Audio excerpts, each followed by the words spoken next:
Maleeha. Thank you, Madam Chairperson. First of all, I would like to acknowledge that our government has yet again given a pro-people budget.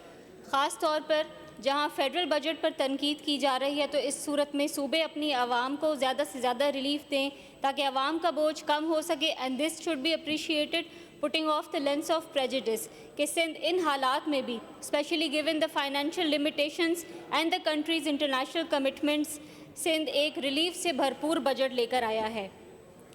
Madam chairperson, یہ budget بھی پچھلے budget کی طرح Pakistan Peoples party کی leadership کی غریب دوست سوچ اور خاص طور پر پریزیڈنٹ آصف علی زرداری اور چیئرمین بلاول بھٹو زرداری کے ویژن کا عکاس ہے، کیونکہ سندھ پیپلز ہاؤسنگ جیسے ریمارکیبل انیشیٹوز کے ساتھ Sindh stands tall and is way ahead of other provinces when it comes to protecting the vulnerable. Madam chairperson, ہمارے کولیگس کافی سارے یہاں پہ پوائنٹس ریز کریں. I would like to focus on the pro poor and the pro women initiatives of Sindh. Madam, development cannot be achieved in its entirety unless all people are to be benefit from it. So the true progress comes only when the development is inclusive.